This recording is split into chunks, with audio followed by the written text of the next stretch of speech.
అద్వైత పరిప్రశ్నోత్తర రత్నావళి అనే పుస్తకములో నుంచి 25వ ప్రశ్న. ఆషాఢ శుద్ధ ఏకాదశిని శయన ఏకాదశి అంటారు కదా. దేవుడు కూడా మనలాగా నిద్రపోతాడా? తెలియజేయండి అనే ప్రశ్నకు సమాధానంగా, హిందూ మతాన్ని గురించి క్షుణ్ణంగా తెలియని వారు తమ మీడి జ్ఞానంతో దేన్ని తెలుసుకోవాలో, దేన్ని అన్వయించుకోవాలో తెలియక సతమతమవుతున్నారు. శయన ఏకాదశి అనగానే దేవుడు కూడా నిద్రపోతాడా? ఉత్థాన ఏకాదశి అనగానే దేవుడు కూడా మేలుకుంటాడా అని ప్రశ్నిస్తారు. తెలిసి తెలియని కుహనా గురువులు దేవుడిని కూడా జీవునిగా భావించి, జీవుని జిహ్వకు రుచులు ఎలా ఉంటాయో దేవుడికి కూడా అలా కల్పించి, ఆ దేవుడికి పులిహోర ఇష్టము, ఆ దేవుడికి చక్కెర పొంగలి ఇష్టమని చెబుతున్నారు. వేదమాత జీవో బ్రహ్మైవ నాపరహ, జీవుడు బ్రహ్మమేరా అని చెబుతున్నది. వీడేమో దేవుణ్ణే జీవుణ్ణి చేస్తున్నాడు.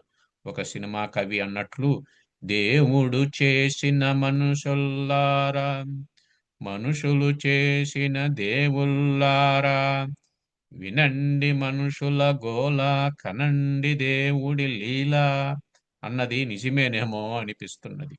భగవంతుడు భగవద్గీతలో తన భక్తులను 4 విధాలుగా విభజించారు. ఒకడు ఆర్తుడు. కష్టము వచ్చినప్పుడు అది తీరాలని మొక్కుకుంటాడు. కష్టము తీరాక ఆ దేవునిపై విశ్వాసము పెంచుకొని మళ్ళీ మళ్ళీ తనకు వచ్చే ఆపదలను ఆయనకే చెబుతూ పరిష్కారాన్ని పొందుతూ ఉంటాడు.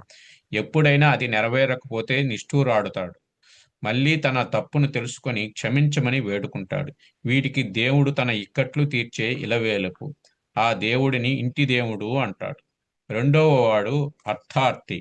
జీవుడికి ధనేషణ, ధారేషణ, పుత్రేషణ అనేవి కోరికలు. ఈ మూడింటి చుట్టూ తిరిగి కాలాన్ని వృధా చేస్తూ ఉంటాడు. ఒకటి తీరితే ఇంకొకటి కోరుకుంటాడు. అందుకోసమే దేవుని ప్రతిష్ఠించుకుంటాడు.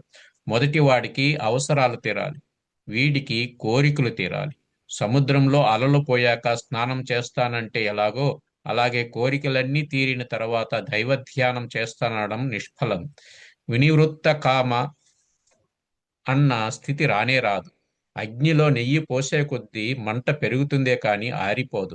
అగ్నికి ఆజ్యం అని కోరికలు సంసారమును పెంచుతాయి కానీ త్రుంచలేవు.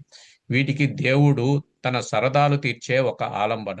మూడవ వాడు జిజ్ఞాసి. వీడికి ప్రపంచం ఏమిటి? దేవుడు నిద్రపోతే మన గతి ఏమిటి?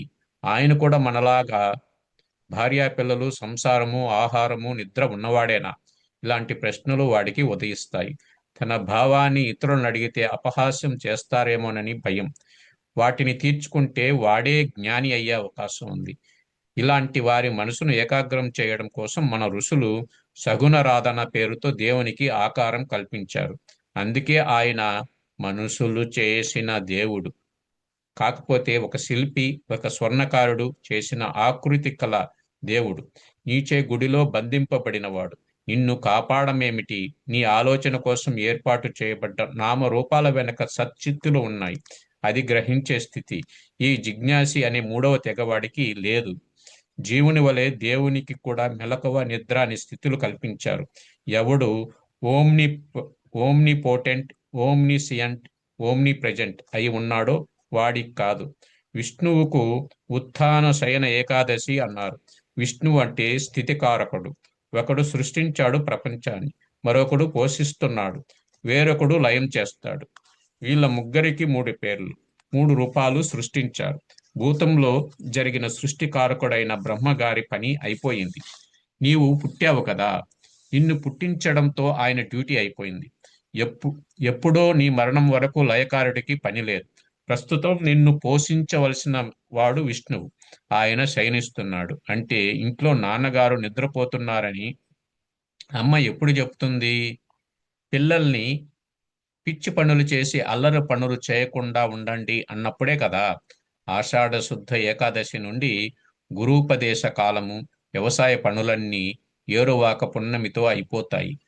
పంట చేతికి వచ్చేదాకా ఉగ్రవాదాలు, ఆకతాయి చేష్టలు, దుర్వ్యసనాలు లోను కాకుండా శ్రవణ మననాలు చేయండిరా. గురు పౌర్ణమి నాడు గురూపదేశాన్ని గ్రహించి శ్రావణంలో శ్రవణం చేసి భాద్రపదములో భద్రపరుచుకోండిరా. నాన్నగారు కార్తీక మాసంలో మేలుకుంటారు. ఈ లోపల ఆధ్యాత్మికంగా మీరు సిద్ధపడితే బ్రహ్మజ్ఞానాన్ని బోధించి జిజ్ఞాసిగా ఉన్న మిమ్మలను జ్ఞానులను చేస్తారురా అని శృతి భగవతి అంటే అమ్మ మనకు చెబుతున్నది. దానికోసం దేహాన్ని కొన్ని నియమాలకు లోబడేటట్లుగా చేయవలసి ఉంటుంది. అందుకే ఈ కాలంలో ఆ నియమాలు విధించి ఆహార విహార నియమాలు, బ్రహ్మచర్యము అంటే మంచం మీద పడుకోకూడదు అనడంలో అర్థం ఇదే. తమోగుణము రజోగుణము కలిగించే పదార్థాలు తింటే నీ సాధనకు ఆటంకం అవుతుందని ఆహార నియమాలు, చన్నీటి స్నానాలు విధించింది. అంతేకాని విష్ణువు నిద్రపోతున్నాడు, ఆయన కనుగప్పి మనం ఏ పని అయినా చేయవచ్చు అని కాదు. దేవుడు నిద్రపోడు, ఎందుకంటే ఆయనకు మనలాగా శరీరము అలసిపోవడము, జాగ్రత్త స్వప్న సుషుప్తులుండవు.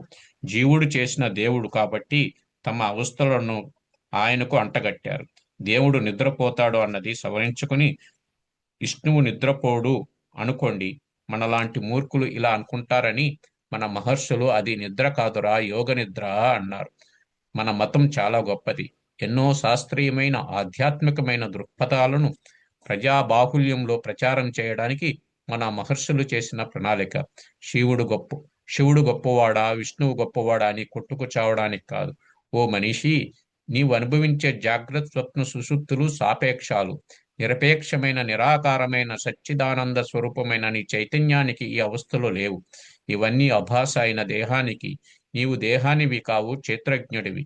పొలం కలవాడు పొలం కంటే వేరుగా ఉన్నట్లు, ఆ ఫల సాయాన్ని అనుభవిస్తున్నట్లు నీవు క్షేత్రజ్ఞుడివి. ఇది క్షేత్రము. దీని ధర్మాలు తెలిస్తే విలక్షణమైన నిన్ను నీవు గుర్తిస్తావు. అప్పుడు నీవు జ్ఞాని అనే 4వ స్థితికి చేరుకుంటావు. ఆ జ్ఞాని నేనే. వాడికి నాకు తేడా లేదని భగవద్గీత వక్కానించింది. అర్థం చేసుకో. రేపు తత్ సృష్ట్వా తదేవానుప్రావిశత్, దాన్ని సృష్టించి అందులో వచ్చి చేరాడు. ఎందుకు సృష్టించాడు, ఎందుకు తనను బంధించుకున్నాడు అనేదాన్ని వివరించండి అనేదానికి సమాధానంగా తెలుసుకుందాం. అందరికీ ధన్యవాదాలు. ఓ